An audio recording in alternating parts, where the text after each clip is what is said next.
to mail, but it's so expensive to do. So, okay. I went live. Yeah, it literally is so expensive. It takes $20 just for me to send a package to Rowan.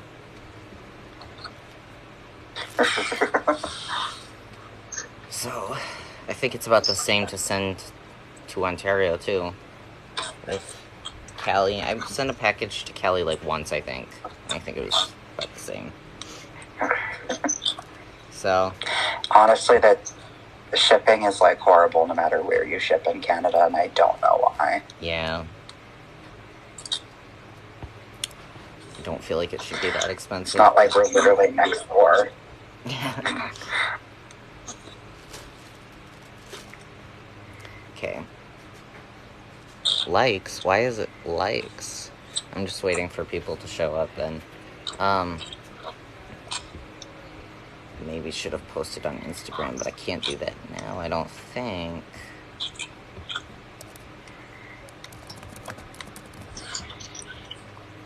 Hi. I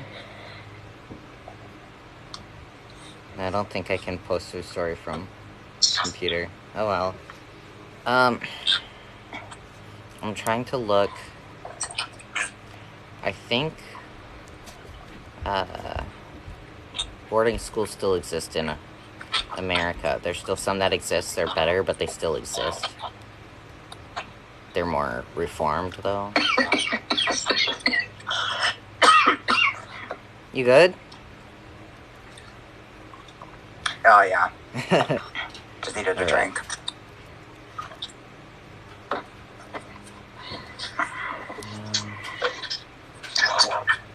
I want to know about modern. Do these schools still exist?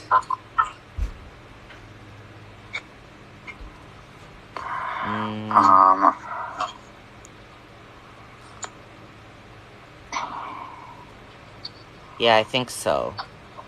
But they actually do, I think they actually do teach some things about native spirituality now. So they're not the same as they were. But that's weird. Hold on.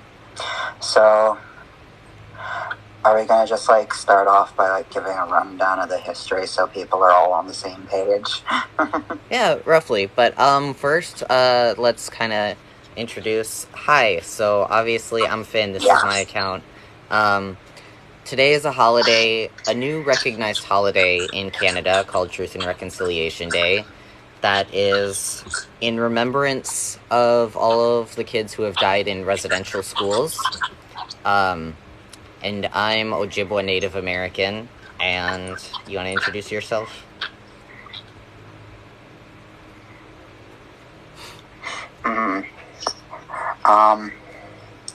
So I guess I'll introduce myself too.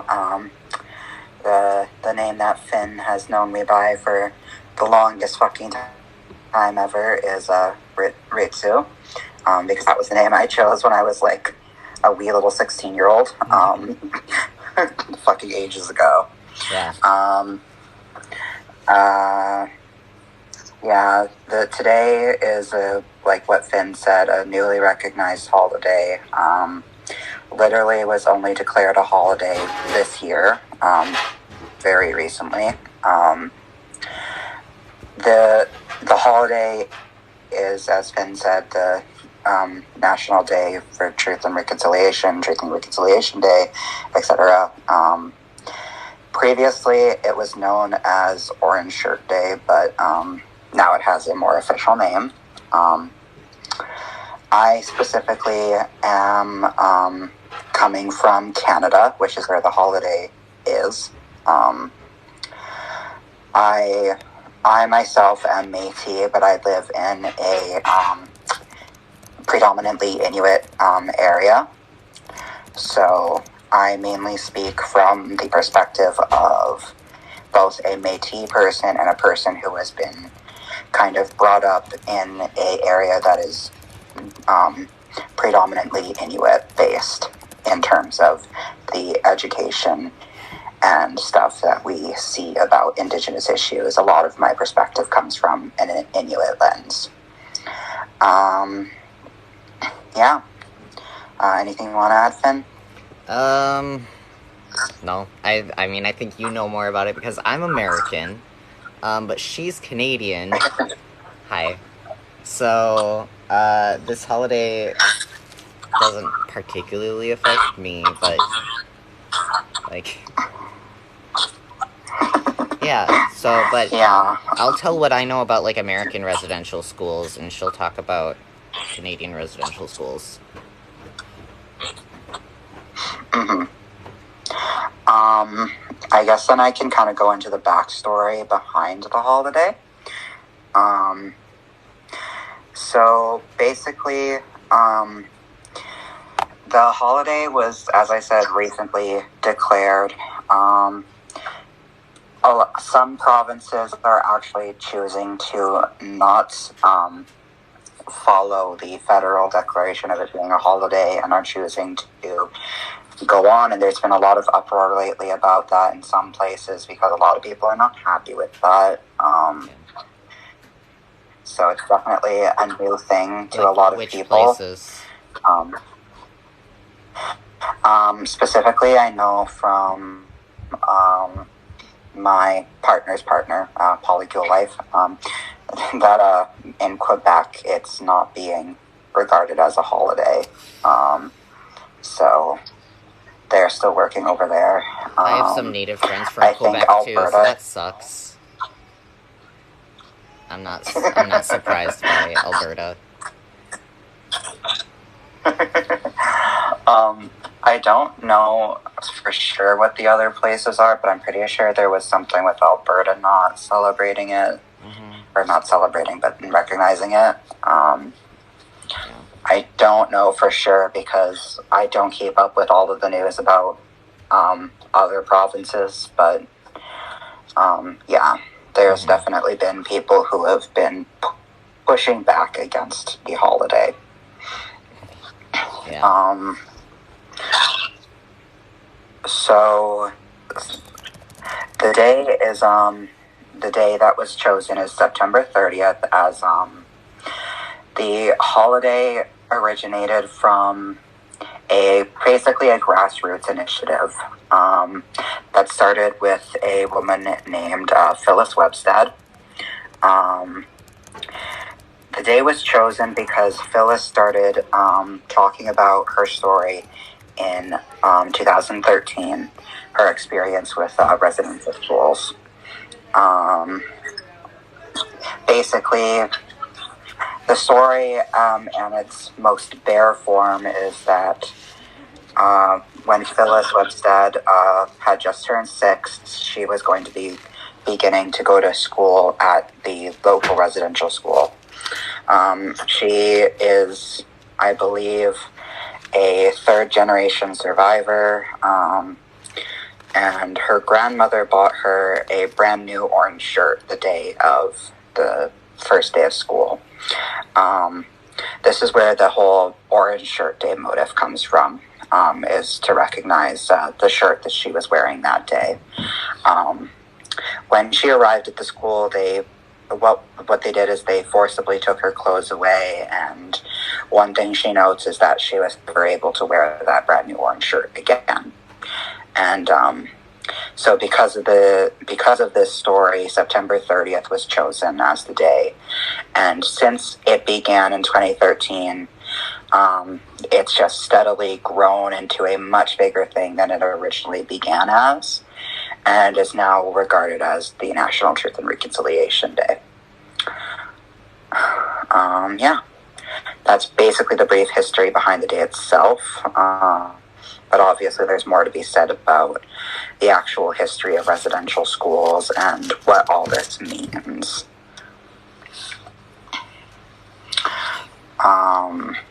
Finn, you want to add anything about American schools before I start going about Canadian? Well, the main thing that I know about American schools is that there are some that still exist today. there's approximately 160 schools that still exist in America, but those schools have also gone more of a reformation to be run by actual natives. And we will get to how the things you can do to help, actually. There's about 160 schools that currently exist, but they are more run by natives, and they do actually teach some native spirituality, I believe, now.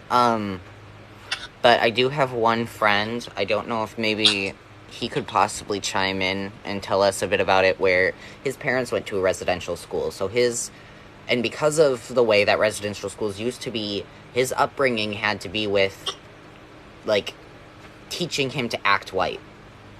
Because of his parents having gone to boarding school, basically, and thinking of being native as shameful.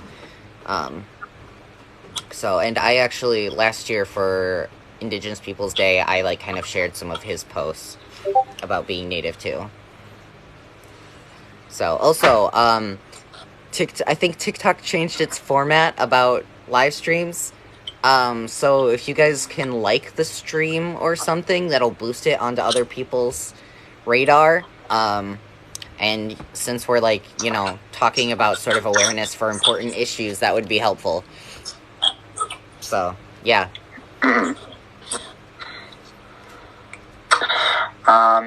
So on the Canadian end of residential schools,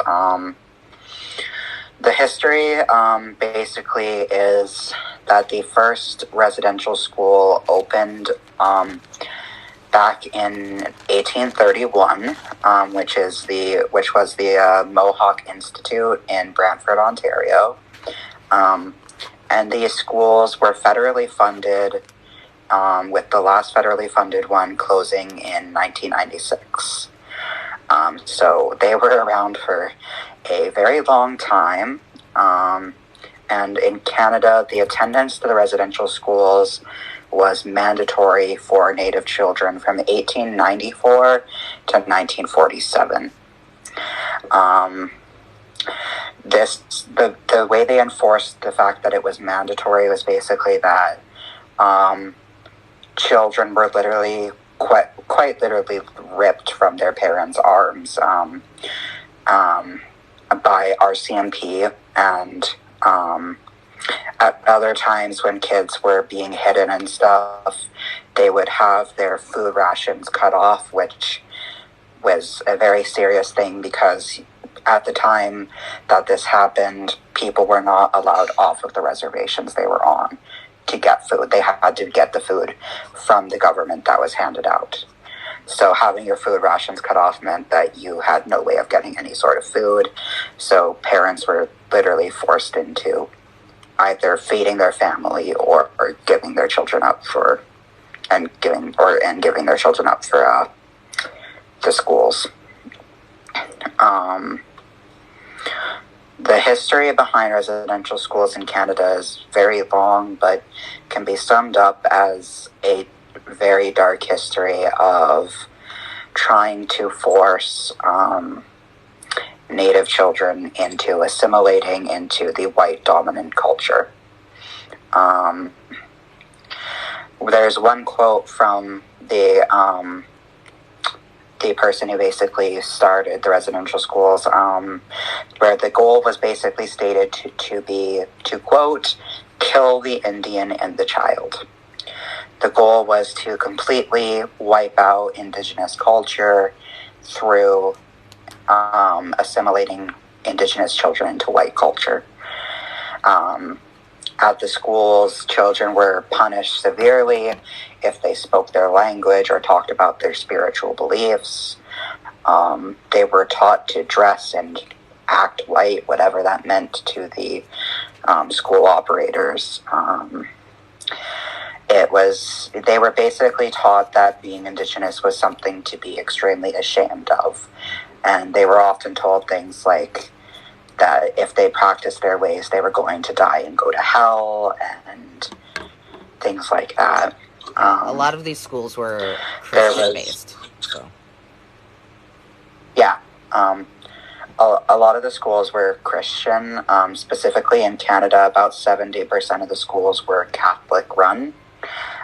which is interesting to note as despite 70% as a rough estimate of the schools being Catholic run and owned, or well, funded by the government but run by Catholic Church, despite urging from people who have been affected by the schools, the Catholic Church has thus far refused to apologize for their hand in the attempted genocide.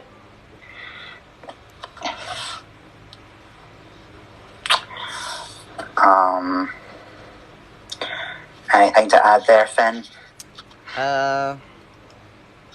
No, not really. Trying to see if on this Wikipedia page if it says, gives like a percentage of religious-based schools or anything.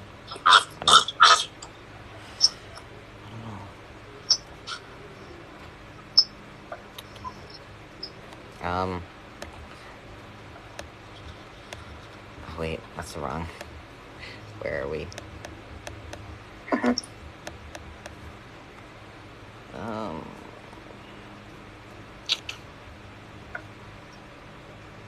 Right. Do you want to offer, any part of what can be done to sort of help today? Since one of my friends asked. Can you repeat that? You like cut out with your mic on my end. That's okay. Stuff that can be done to help. Like, support or whatever. Yeah.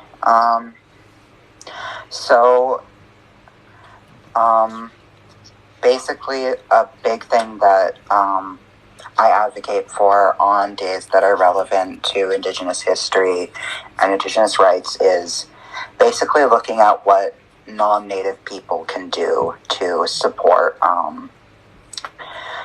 Indigenous people on the days of and in the future. First and foremost, a thing that I always recommend to people is if you live in Canada or America, trying to go on like a little Google search and find out what tribe or grouping or anything was or is still currently in the area that you live in, who the land originally belonged to, and becoming aware of the name and stuff, at least having the name of who was there first, basically. In Canada, it's pretty common at events that I specifically go to where we will have land acknowledgements. I don't know about in America, but I don't think so. It's pretty commonplace to just acknowledge what land you're on and I think I'm in another tribe's. I think I live in another tribe's land. Which, when I got my tattoo at this native-owned shop, all of us are actually, like, Anishinaabe, but we were making jokes about how we live in Ho-Chunk territory.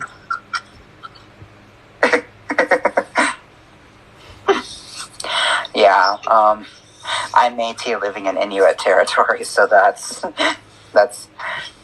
yeah. I definitely know a lot more about Inuit culture than my own culture, honestly. Just because of being, raised here since I was, 13. Mm-hmm.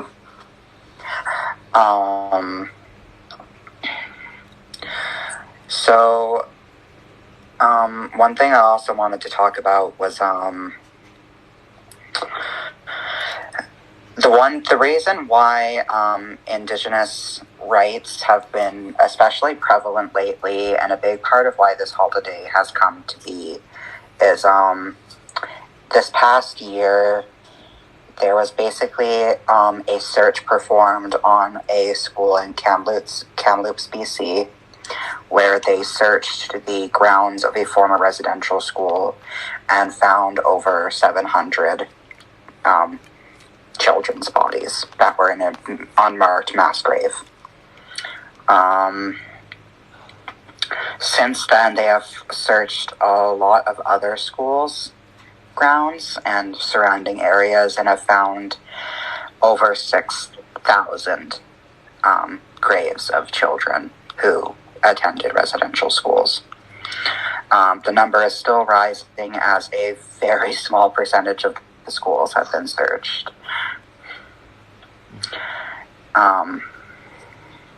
What happened at these residential schools is that when children passed away due to things like, frankly, murder or abuse, or both typically, and sometimes they would basically just be told, the families would just be told that the child ran away, or that they went missing, or they would just refuse to tell them anything at all.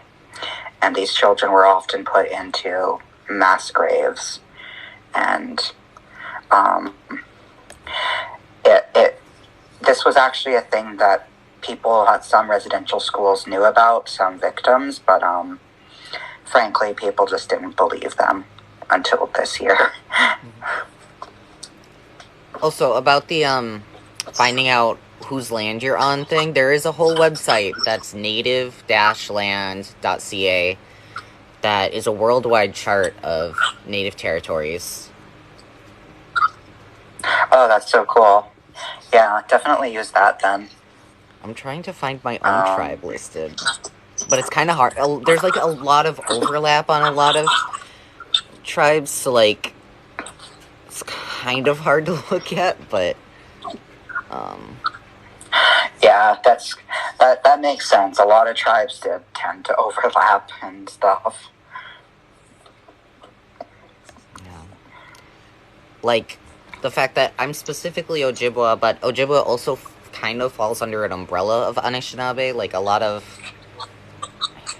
a lot of like branch off of Anishinaabe, but my language is also Ojibwa. As the language is also sometimes like referred to Anishinaabe language, and all Anishinaabe tribes speak that language. So yeah.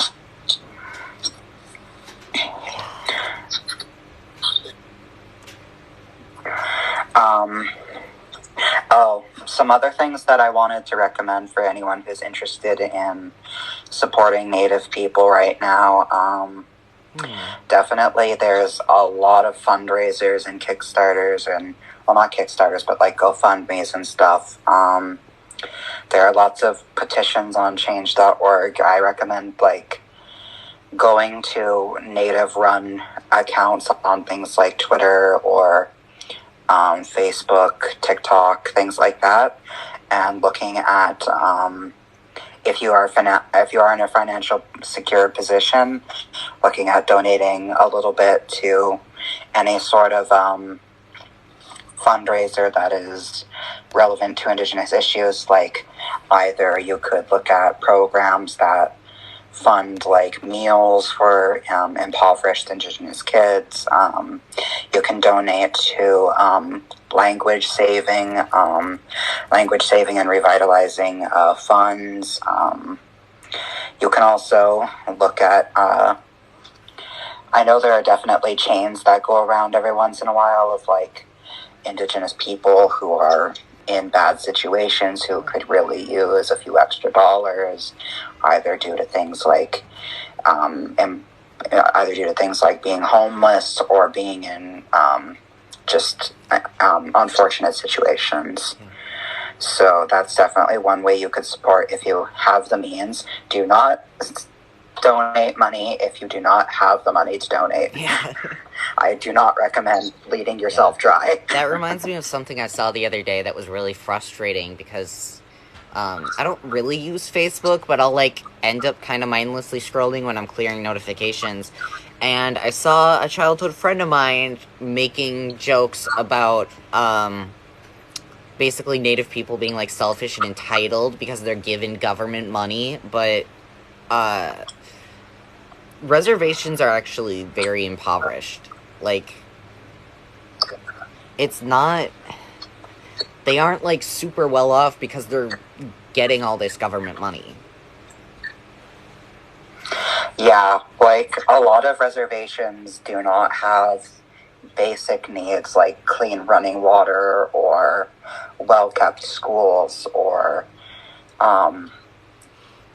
Like a lot of small communities and reservations in Canada will actually have things like at their grocery stores, they will have rotten food put out on the shelves. That happens here often. Not as often anymore, but it did happen pretty frequently when I first moved here. Also inflated prices. Yeah, the prices in very rural communities is extremely high. Where I live, we have 2 to 3 times the national average of prices. So things that might cost like $2 everywhere else will cost like anywhere from like $8 to $12 here, and it's ridiculous. It means that for people who are already in situations of poverty, it's just not reasonable to be able to buy food that is both healthy and in abundance. But that gets into the bigger issue of like how any sort of government funding does not really account for making sure that people can have all of their needs met, especially when it comes to Indigenous funding. Yeah.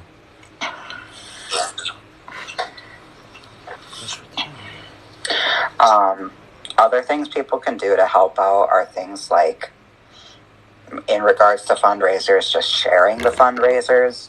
If you have any sort of social media presence, literally just sharing links to GoFundMe's or fundraisers or programs that are in need of donations.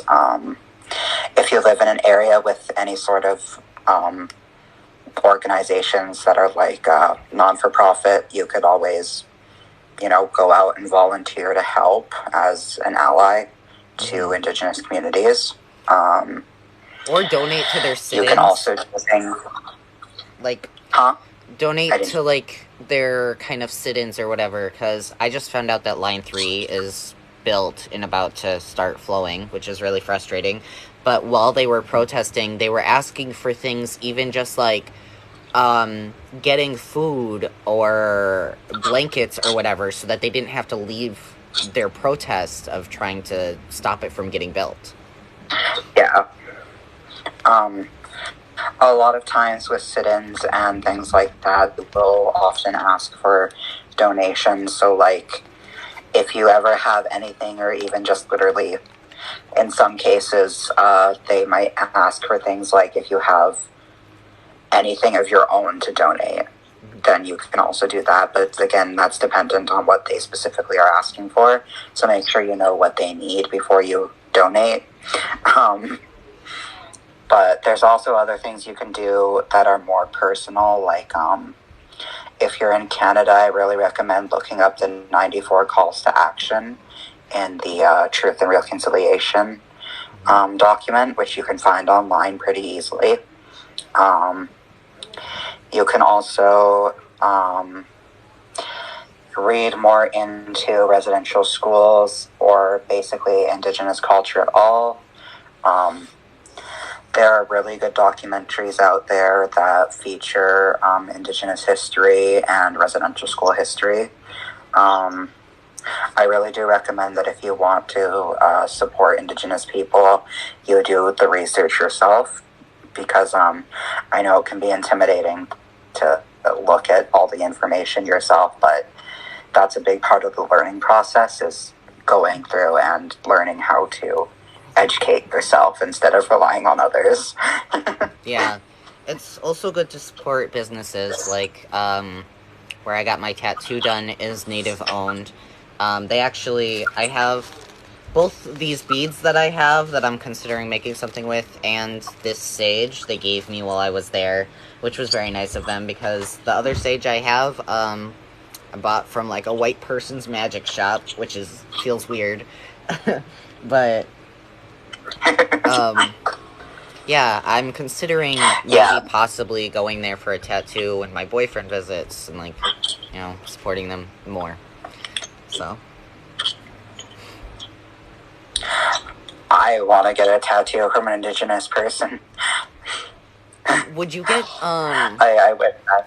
Would you ever get sort of like native-based tattoos, like the ones that are kind of symbols, the lines or whatever? Well, there are actually tattoos specific to Inuit culture. Okay. That you might have seen in, like, if anyone happens to be a fan of, like, Legend of Korra and Avatar: The Last Airbender, it's I've seen it pretty common in the fandom to depict waterbenders with traditional Inuit tattoos, since that's the culture they're based off of. Traditional Inuit tattoos do have very specific meanings in some cases to the people who both have them and to the culture as a whole and the area they come from. And it's become a very recent revitalization of the practice. As a lot of younger Inuit people are starting to, like, go out and get them. Like, my best friend,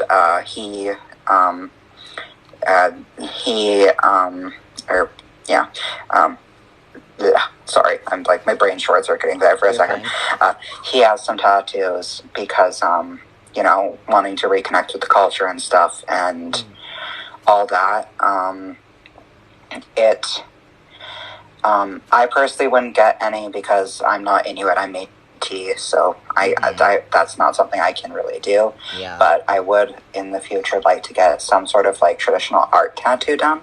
Yeah. I think, like, specifically, like, what I was thinking of doing is a flower in made to look like Métis beadwork.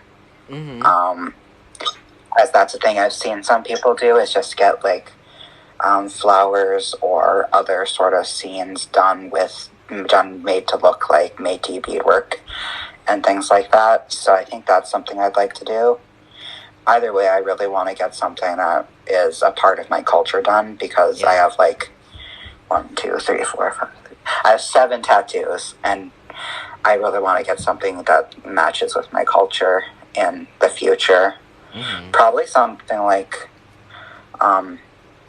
either bigger or, like, something in a really obvious spot. Yeah.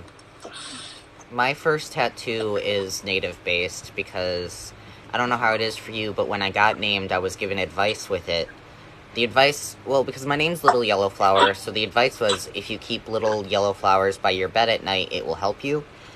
So having a tattoo of little yellow flowers, it's a way that I always have some with me.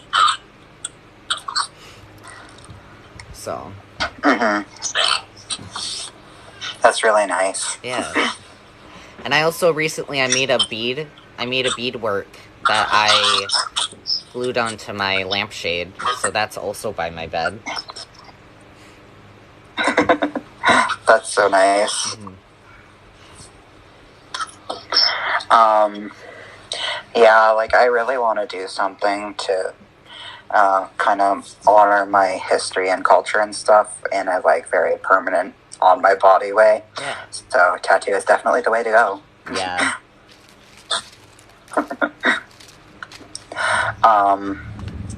I actually got a dress custom made recently. It was a dress made for me by someone my mother found through an Indigenous group. She contacted them privately and basically made it as a surprise for me. And I would show it, but I am not there, so unfortunately, rip. I mean, you could, and I could flip the camera to show a picture or whatever. You could send it. I'd have to go find it and get a picture and stuff, so probably not right now, but... Yeah, I have a friend who offered to make me a jingle dress, which would be great, because ever since I went to my first powwow, I wanted one.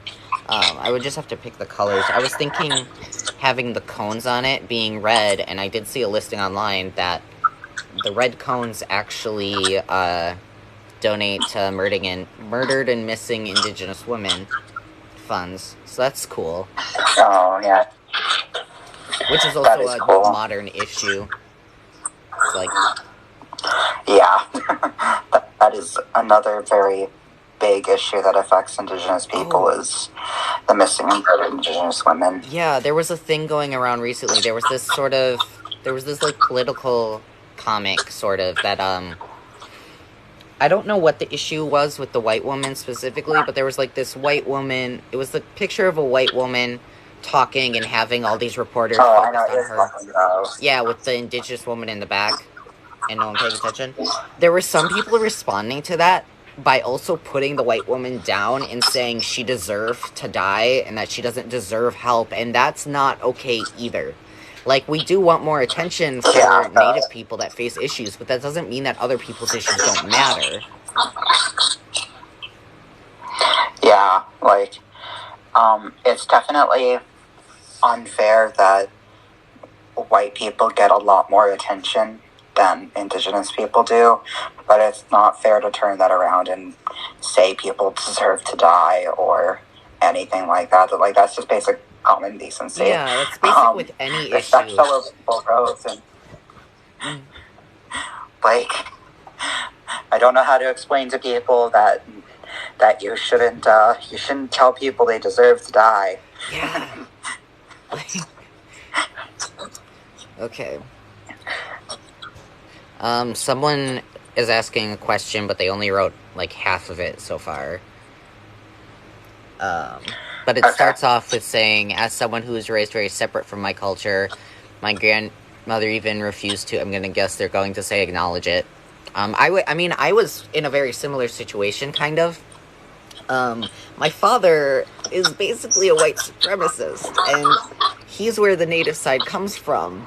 So, like, I was always aware that I was Native as a kid, but I wasn't really taught anything about my culture, and I don't even think I knew what tribe I was from until my grandparents moved out onto the res after my grandpa retired.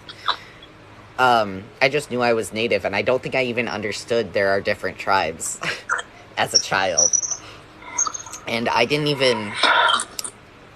really even embrace, you could try typing it again.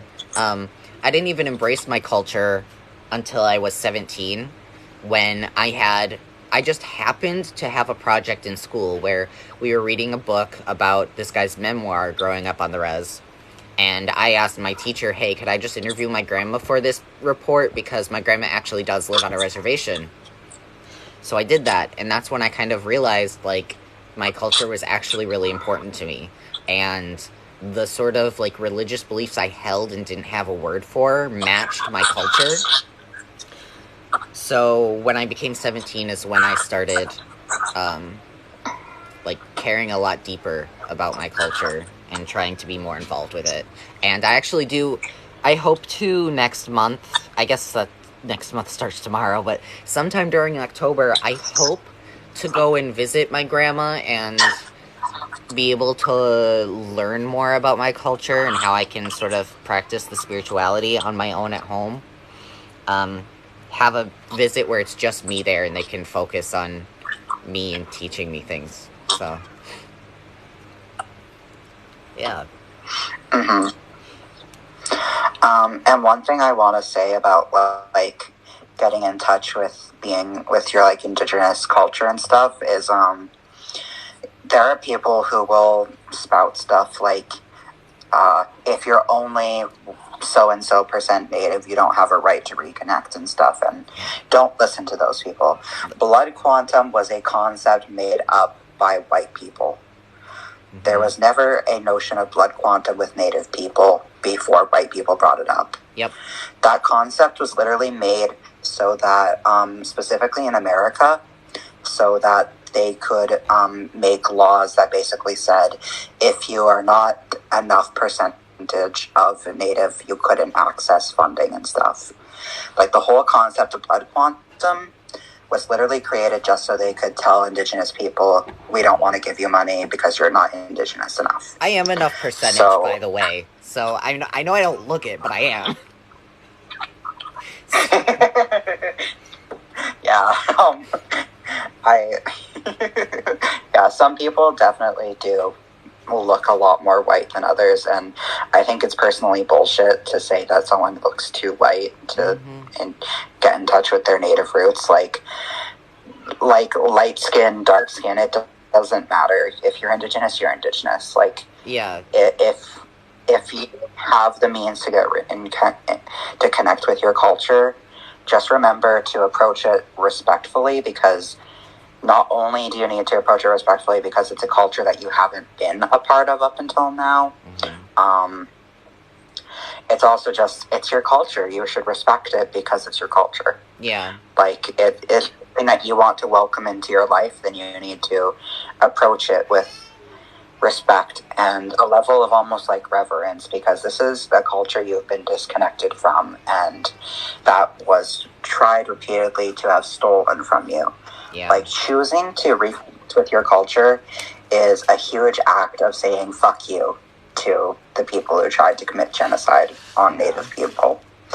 It's saying, fuck you, I am choosing to continue to help my culture live on and to honor my ancestors and what they fought for and what they desperately wanted to have the ability to celebrate. Like, it's choosing to reconnect with your culture is just a really big thing to do.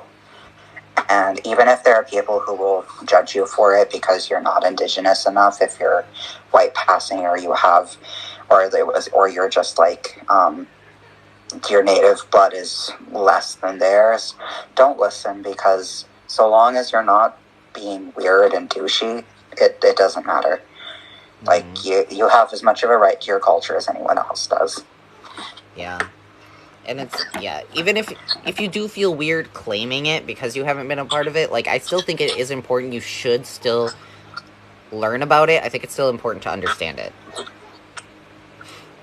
Yeah, like, it's definitely up to you and your personal comfort level with it. Obviously, don't claim anything you don't feel comfortable claiming, but at least take the time to like, self-reflect and ask yourself, why am I not or am comfortable claiming it, and kind of analyze that. Ask yourself where it's coming from, and if it's coming from a place of shame or illegitimizing your own history and racial status and stuff. Yeah. Also, Miki, are your grandparents still around? Could you ask what tribe they come from, if they know, or if it's something really distant that's been lost? I mean, you could look into what's around you, and that might be it, but maybe not, because I live quite a bit south from where Ojibwe are from, but...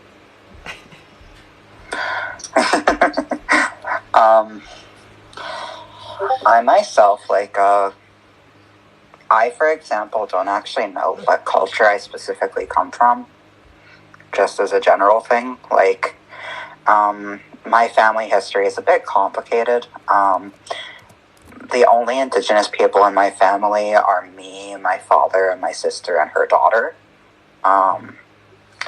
Because we were disconnected from the rest of our indigenous family before my father was even born. That there was a disconnect there. So we don't know our indigenous family beyond the four of us.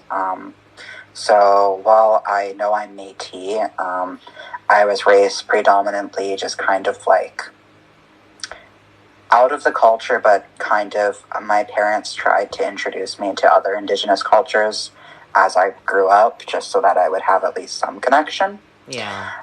So I was often, like, they would take me to like powwows and stuff, or they would have me talk to other indigenous people and different things like that to try to kind of keep that connection alive somewhat. Because my mother, as a white woman, did recognize that there was a connection there that she couldn't really give me as a white woman. That's nice. I think my mother probably cared more than my dad.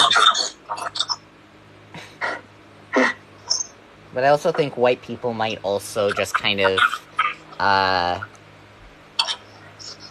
don't know how to just, I feel like there's a word for it, but they kind of like, they just think it's really neat because it's different. So. Yeah, there's definitely, it's kind of like the basis behind calling people from other countries exotic. Yeah. It's the idea that it's like, it's different. Yeah.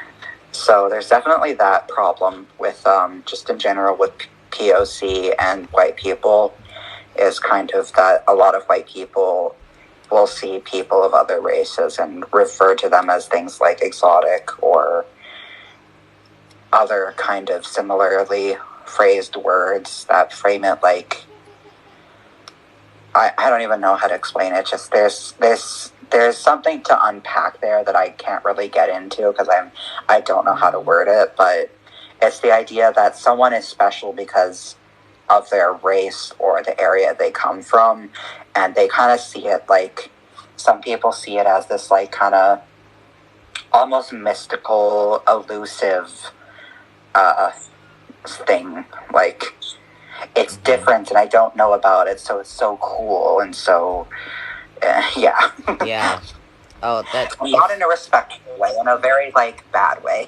Yeah, I just remembered something else I was going to talk about when we were talking about blood quantum, is that last year, I started getting harassed for being white passing.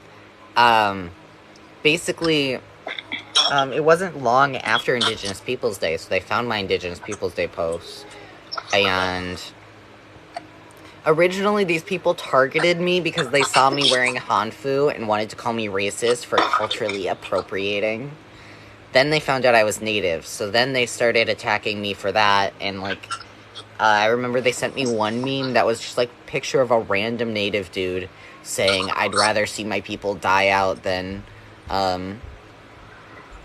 become white, basically.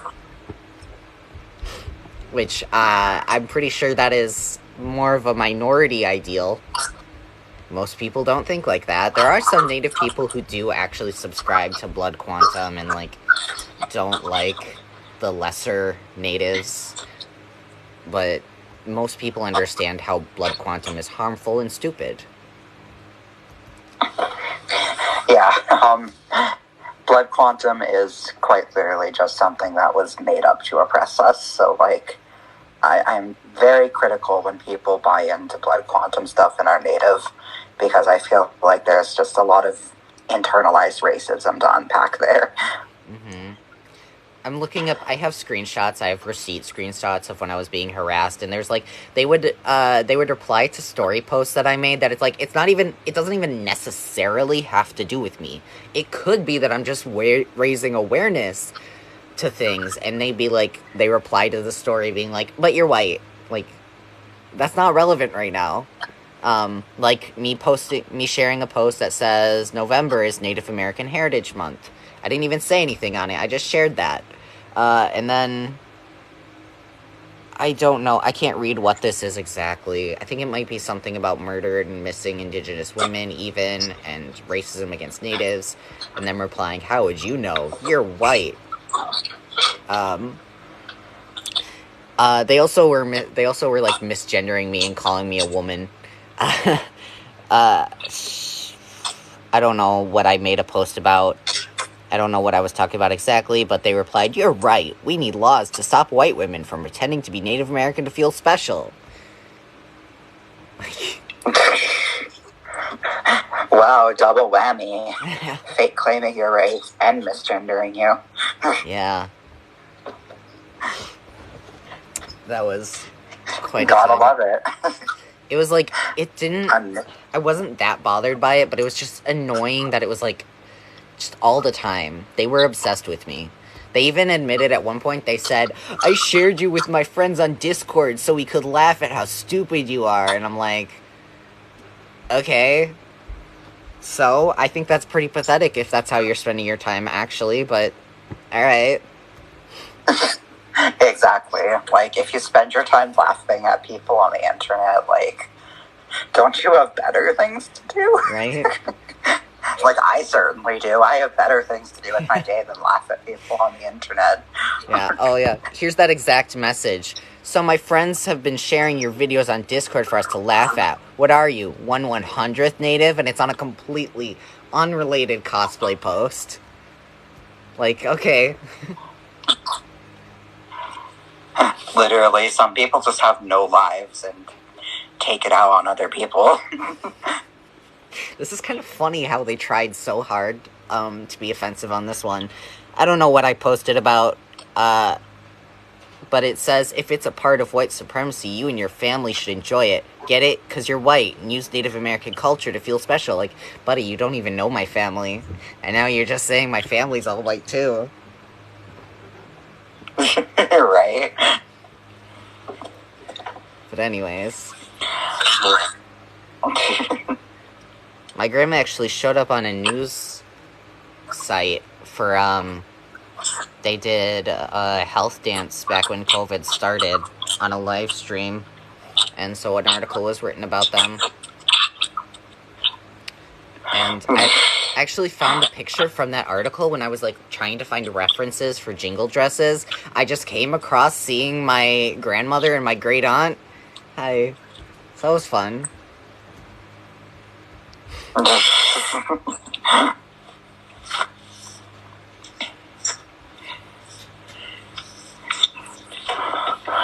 Yeah, there's definitely a lot of bullshit on the internet.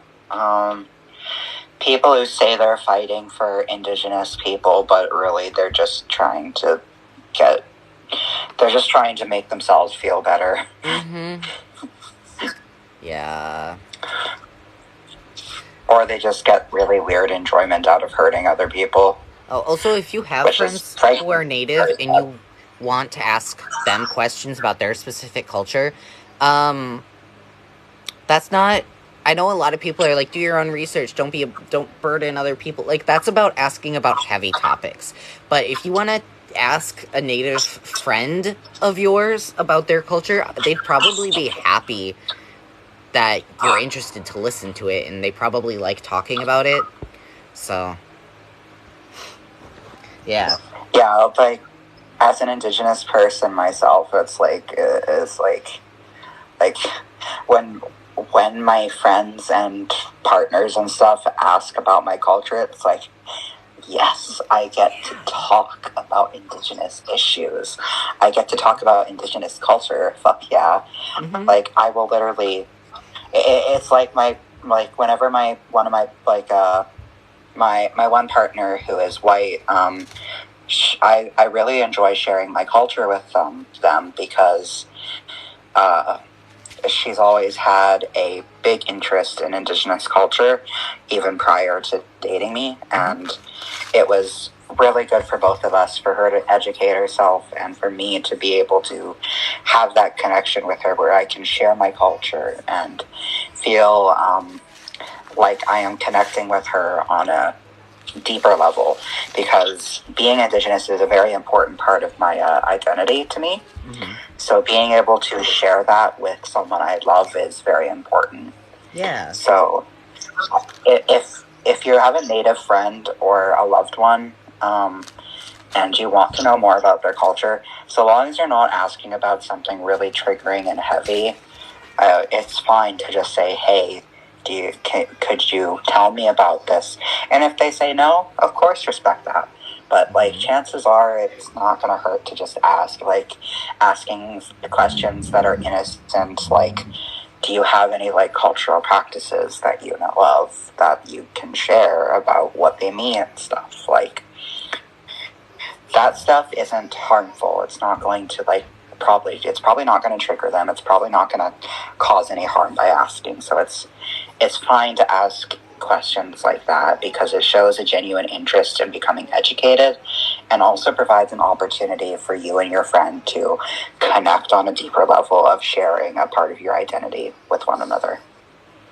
Yeah, I bring that up because there was one time Rowan said something like he was asking questions and and then he was like, said something about like, I hope this isn't overstepping. I should just look into things myself. I shouldn't burden you with educating me. And it's like, it's like, no, I like talking about it. It's okay. It's like, I think the issue with burdening POC with educating you is about things that you wouldn't really want to talk about. Like, if you're going to ask me uncomfortable questions about, like, the residential schools or about murdered and missing Indigenous women, like, first of all, I don't really know anything about those to begin with, but also, like, those are really heavy topics, and if someone's personally affected by them, they probably won't want to talk about them.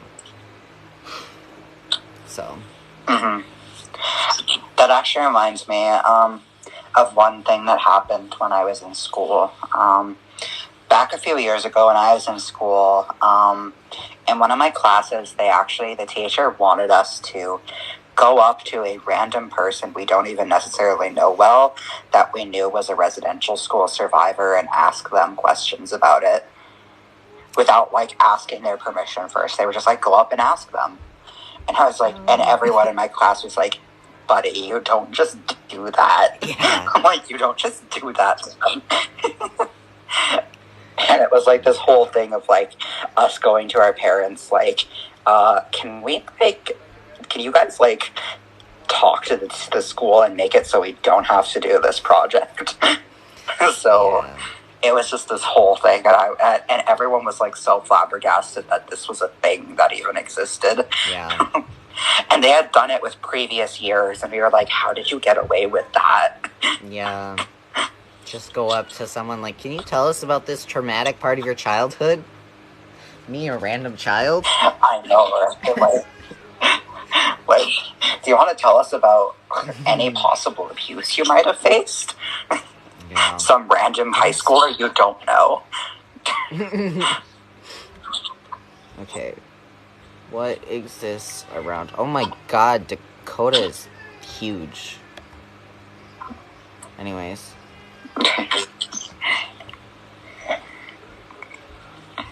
Yeah. Looks like it's a lot of Blackfoot where you live, Rowan. But also, some things aren't necessarily listed and they're just thrown under umbrellas because Ojibwa doesn't particularly exist on this website. It's just put under Anishinaabe. So.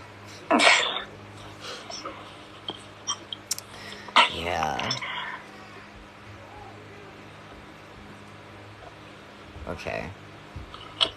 Do you have anything else to talk about? I'm gonna go grab a drink if you want to talk about something quick. Okay.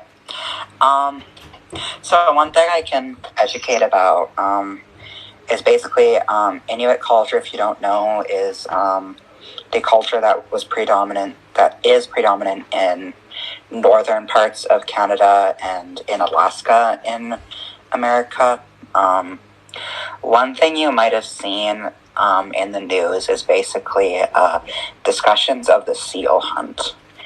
There are a lot of places that have banned the selling of things like seal skin, and this largely comes from misinformation. The belief that seal hunting is inhumane, which is just incorrect because honestly, I know people who hunt. There are a lot of rules about it, and it's very humane, and a big part of Indigenous culture, no matter where you go, pretty much, is just that you respect the animal that you kill. The belief is that you should use every part of an animal because that animal gave up its life to provide you with things you need. So you need to respect it and not waste the animal. There's actually things that happen here because hunting is a very big thing where I live. Whenever people, like, leave animal parts, because that does happen sometimes, is some people who are not respectful will leave parts of the animal, like, on beaches and stuff. People will, like, publicly shame them. So it's frowned upon to do things like that because it's not seen as culturally respectful and not respectful to the animal. Yeah. So the argument that seal hunting is inhumane is literally just misinformation that is mainly propagated by white people who think seals are cute. That's literally it. Also, plus, if anyone didn't catch her mentioning Inuit at all, or you don't understand where Inuit is from, she lives in the Arctic Circle, so wearing fur is also very important to staying warm and not dying. So, a lot of people, I've seen a lot of people get on them for wearing fur, but I think, like, kind of the same logic of, this is fake leather that is for beating on I would not buy leather unless I was on the reservation getting it from Native Americans. Because I know that that's ethically sourced. I know that they are very kind of selective and careful about their hunting and getting stuff like leather. So that I don't feel like it's not unethical in any way to be getting it from them. They give thanks to the animal and to the earth for it. Yeah, obviously, if you're buying things in general that are native-based, like animals that are hunted predominantly by native people, or any sort of, like, native artwork, always make sure you're buying from an actual native person. Yeah. And, like, make sure to, like, fact-check as well, because there are a lot of people who will pretend to be native so they can get away with selling quote-unquote indigenous artwork that isn't actually indigenous made. Obviously don't go fake claiming anyone, because that's just rude, but Yeah. you know, it's usually kind of easy to tell if someone's faking it, because it'll usually be scam companies that, like, if you do any sort of digging, you'll find out, like, that they're a scam. So, and sometimes, like, just even doing a reverse Google image search on products can tell you if they're, like, stealing images off of actual indigenous people's websites, which does happen actually pretty frequently, especially with, like, things like Every Child Matters, which is a part of the Indigenous Residential School Victims Movement, is the phrase Every Child Matters. Yeah, Rowan posted so, like, just saying, make sure you're buying an actual native. Yeah, Rowan was taught in middle school that seal hunting was bad. So, fun. Yeah. Where were you living when you were in middle that's school? That's just, like, a huge thing that comes from misinformation, is just the belief that seal hunting is bad because it's inhumane and stuff, which is just inaccurate. I think he lived in Ontario. Oh, no. It was in Alberta. That makes sense. Yeah. No offense, but Alberta is a little bit known for having some backwards ways of teaching and beliefs, especially in schools. I've heard. So. Yeah.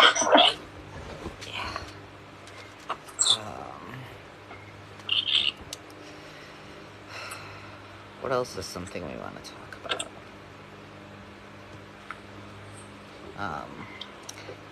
I think we have pretty different cultures, but also there's, like, a lot of similarities too. Like, I know we talked about here's a dream catcher I made that's actually for her that I need to mail eventually. And my culture is the one that first invented dream catchers. Dream catchers originally come from Ojibwe culture. And a rule we have about dream catchers is not using black, because black will attract negative spirits. And this might seem redundant, because black is also important as part of the medicine wheel, but that's a rule specific to dream catchers. And she has the same rule. But as far as I know, like, Western, I believe my friend who lives, I'm pretty sure he's Dakota, said that they don't have that rule. And I believe more Western and Southern cultures don't have that rule about black and dream catchers. So. A lot of different things vary depending on region and stuff. Like, every tribe, every grouping, everything is, like, different depending on where specifically you come from and what grouping you're from. So a lot of things definitely change depending on the specific culture. A big problem that happens with indigenous culture is basically pan-indigenizing, which is basically the attempt to say that all indigenous culture is the same. Which it's very, very wrong to say that, because there are so many differences even between tribes that have very similar ways. Like, there's a lot of differences depending on where you go around North America. Like, Inuit culture is going to be vastly different from the culture of an indigenous person who lives in, like, Texas or something. Yeah. Like, even especially based it's going to on be the vastly animals different. that they are, like, there's, like, a lot of different, I think for our cultures, a lot of differences, there's a lot of differences that come from the fact that you are, like, in the Arctic, and you have, like, yeah, elk and seals that are very, like, big for hunting for you, and we have, like, white-tailed deer, and I think, I was reading about, buffalo using, because buffalo used to actually live here and used to be important, I guess, which is a wild thought to me, but I guess buffalo were everywhere before they got hunted so much. Mm-hmm. But and that bears, actually reminds me. we have black bears, you have polar bears. Yeah, polar bears. That reminds me, I have muskox in the fridge right now, and I've been meaning to sit down to eat it, but I keep forgetting to. What is what is that? The way I've heard it described is basically a mix between, like, ram and, like, antelope. I don't know. I think that's the word. Jackalope. I don't know. I can't remember the word. It's basically kind of like, it looks like a goat, basically. Okay. It looks like a goat or a sheep or something. Oh, it's like a yak. It's kind of like a yak. Oh, is it? That's what I don't know. like. I've always heard it described as, like, kind of like a goat. That's the way it looks to me, but yeah. I don't actually know. It's more cow-like than a goat. So I mean, it makes me think of, like, buffalo, yak, yeah, things. Yeah. Yeah, it's just an animal in the Arctic. It's eaten because a lot of animals in the Arctic are eaten. Like we up here we eat a lot of different types of animals in cultural food. Things like we eat, like, for fish we eat Arctic char. For aquatic animals we eat a seal and whale. Things like that. We also eat other animals that are on the land, or we use things like hair for fur and stuff, because hair is usually put around the rim of the hood on a parka. Mm-hmm. Same with, like, fox fur, Arctic fox. Sense. Yeah. The idea of killing a fox is sad to me. I don't feel like they offer much for terms of food, so. Yeah. They do have very warm fur, though. Yeah. Does Inuit have a breakdown of clans in your tribe, in that tribe? As far as I know, there's not really, like, tribes or anything. It's kind of separated into, kind of bigger groupings, like, Nunavik versus, the people who are in my area. Okay. So, I don't know the full breakdown or anything. I do know that there is definitely regional differences. And, for example, there's a lot of dialect differences between the language that's spoken here and the language that's spoken on, like, the mainland area. So there's differences, definitely. I don't believe that Inuit get broken down into as many groupings as what you would see, like, in First Nations, though. Okay. No. Because in my tribe, we have a breakdown of clans, and you wouldn't marry someone from the same clan. I'm from the Lynx clan, which is broken off from the Bear clan, because the Bear clan just got so big that it broke off into a lot of different things, and the clans also serve different roles within the tribe. I don't remember. Lynx is something like... they're kind of a mix of hunters and spiritual, I think. God, let me look up the clan system with Ojibwa. I don't remember everything. Oh, also, Finn, just to let you know, I have to go, like, pretty soon because that's my right. phone is in the red, and also because it's almost 6:30. Yeah, you're an hour ahead of me, I forgot. Yeah. Let's see. Oh, this is a different clan system than I saw. This has more things on it. A lot of the bear clans, though, were stuff like Claw and Heart and Tooth. They just, like, took different parts of the bear to name it. What does my clan do?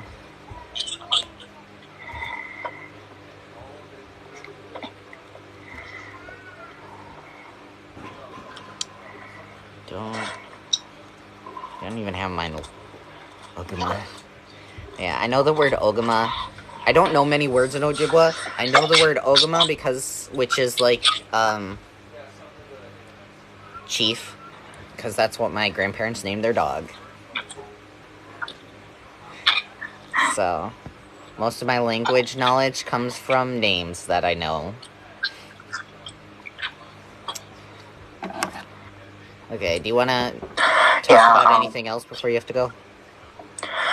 I actually used to speak Inuit fluently when I was a little kid, because I lived here when I was not in this town but in a different place that was still Inuit dominant when I was like 3 to 5 or something.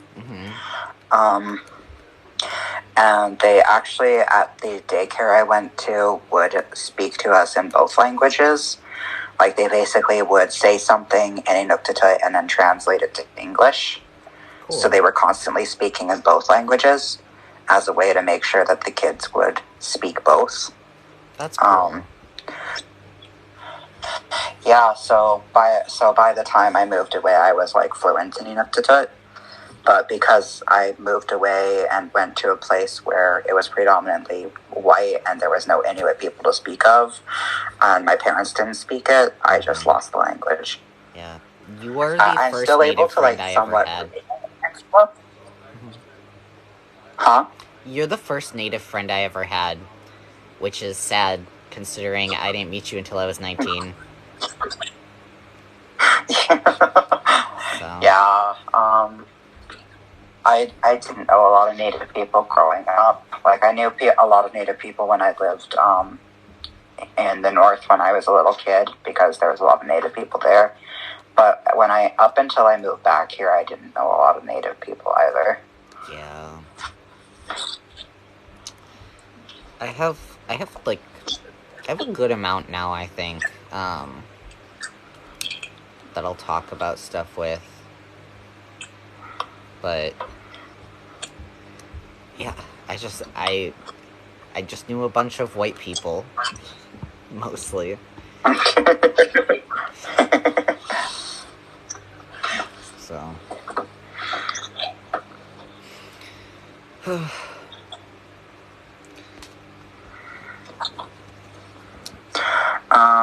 Finn? Yeah? Do you think it's good if we wrap it up here? Yeah. Yeah, because I have less than 20 minutes before I need to go do stuff, so. Yeah, and probably charge your phone, so. Yeah, charge my phone, so that is very important. So. Alright. Any closing remarks?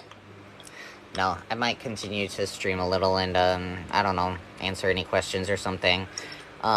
So. Yeah, that's a good idea. You can say your goodbye. And head off to get ready. Okay. Thank you to everyone who has listened to me talk for like an hour straight. We straight up have been like streaming for like an hour. Yeah, I usually stream for multiple hours. Thank you to everyone who came and anyone who's stuck around the whole time. I don't know if anyone has, but yeah. And thank you, Finn, for having me here. Yeah. I'm surprised you remembered that I asked you to do this, like, last year for Indigenous Peoples Day. I'm pretty sure. It was almost a full year ago. busy or It's some fine. shit. I can't remember why. This is the first time you've heard me since I started taking tea over a year ago, too. Yeah, and your voice is so deep now. Yeah. It's scary. It's scary. It's scary in a good way. Yeah, it's good. All right, I'm heading out now. Okay. Bye. Oh, hang up on her. Okay. Hi. Does anyone else want to ask any questions about things or anything?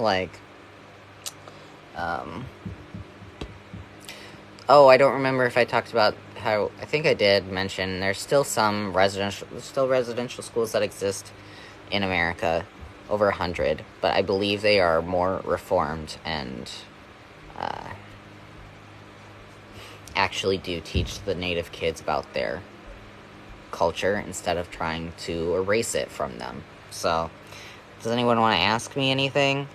I'm Ojibwa, just to repeat, by the way. So that is the perspective I would be answering from. Operated by Quakers. Interesting.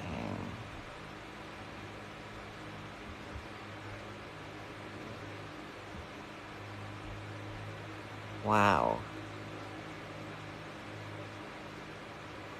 That school doesn't exist anymore, but there was a school in Indiana called White's Manual Labor Institute.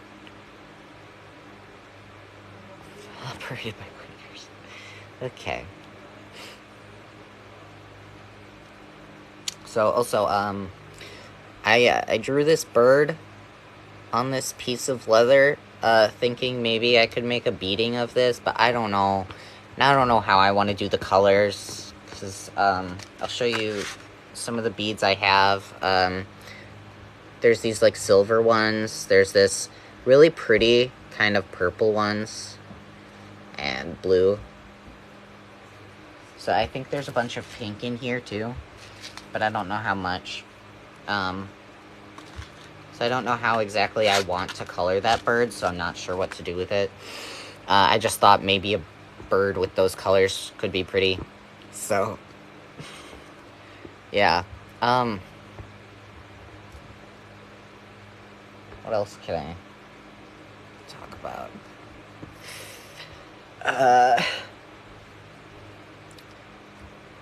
Does anyone know what the difference between smudging and sage cleansing is? Because I don't know. People say not to smudge, but you can sage cleanse, and I don't totally understand what the difference is. I think maybe it's the tools. Like if you just, I think sage cleansing might be just burn some sage. While smudging is having an abalone shell and a feather and using the feather to direct the smoke. Which is what I do. I was taught how to smudge from my great aunt. When I first got this eagle feather, she smudged it for me.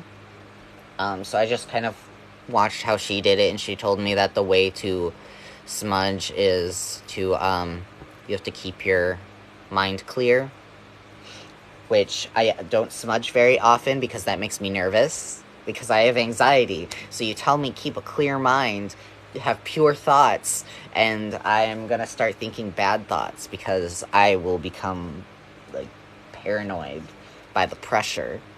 So, gee.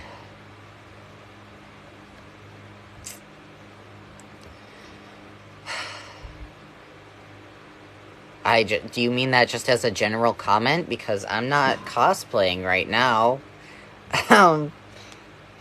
Thanks. Yeah. But yeah, okay. Thanks for listening to us stream and talk about native things, because, this day is sort of somber. It's sad, it's in memorial of a bunch of dead children. But we wanted to also kind of talk about it's also, I think it's important for people who are native to be proud of your culture on days like this especially. So,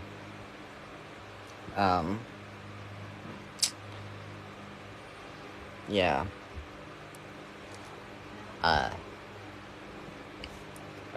Look into supporting Native-owned businesses, donating to Native causes if you can.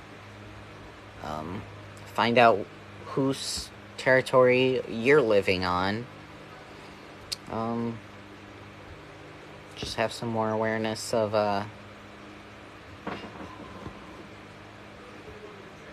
Native people as a whole, I suppose. I'm gonna hop off now, and I think I might upload this stream somewhere because you can do that now. You can download streams. So, yeah, alright. Thanks. Thank you for listening. Bye.